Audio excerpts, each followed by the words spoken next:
Jadi agama secara singkat adalah bagaimana cara kita merespons terhadap sesuatu. Sehingga ada yang menarik kemarin jawabannya Sujiwo Tejo ya ketika dia bahas juga tentang masalah yang itu loh penjual es itu yang lagi rame. Iya. Lalu kemudian ketika waktu itu kan Gus Miftah kan diminta oleh orang udah kalau misalnya nggak ngerti tentang agama jangan ngajar karena kamu nggak punya kualifikasi.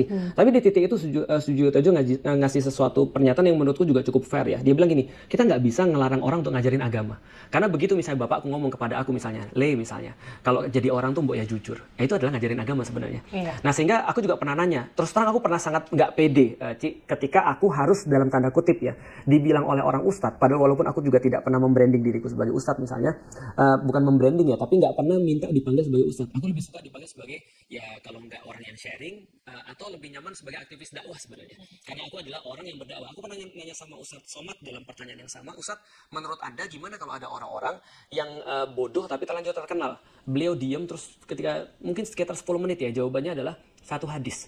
Fa idza aradallahu bi abdin khairan ista'malahu. Dalam bahasa Indonesia, kalau Allah menginginkan bagi seorang hamba kebaikan, maka dia akan menggunakan hamba itu. Artinya Ustaz Somad kemudian ngasih tahu, kita juga nanya pada beberapa ulama, mereka ngasih tahu asal kamu melakukan sesuatu yang menjadi porsimu. Nah, jadi contoh misalnya kalau kamu adalah seorang yang menyampaikan saja, ya udah menyampaikan aja. Makanya sampai sekarang ketika aku bisa ditanya nih, Ustadz bagaimana nih derajat hadis ini? Aku bilang nggak tahu. Karena itu bukan urusanku. Karena itu aku nggak pernah belajar tafsir, aku nggak pernah belajar hadis. Tapi ketika aku ditanya, kenapa masuk Islam? Aku jawab. Ketika ditanya, bagaimana pandangan Islam tentang sabar misalnya? Aku jawab. Bapakku nanya, Lik, apa beda ujian antara ujian, musibah sama hukuman? Aku jawab. Nah, karena aku tahu, kalau tidak aku akan mengutip tafsir atau mengutip mengutip hadis atau mengutip fatwa atau misalnya keputusan hukum yang itu mereka bisa cross check sama-sama. Ya, jadi artinya kalau aku sih open ya, bukuku aku open, ceramah-ceramahku juga aku open, sharing-sharingku aku open, dan itu sebenarnya ya semua bisa kritik sebenarnya. Termasuk ketika ada banyak banget juga orang-orang baik ke aku, banyak banget orang-orang yang sayang ke aku. Begitu aku salah nih, itu pasti langsung ada WhatsApp tuh.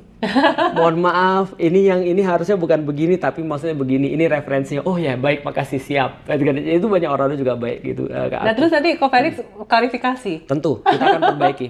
Jadi Islam tuh kayak luas. Selama kita bermain di sini sebenarnya tidak ada sesuatu yang salah. Yang ada adalah benar dan lebih benar. Selama ada lingkaran ini sebenarnya. Tapi kalau sudah keluar dari situ, nah itu baru kemudian aku harus kalau aku di luar dari ini, di luar dari lingkaran Islam, di situ aku berdosa dan harus minta maaf.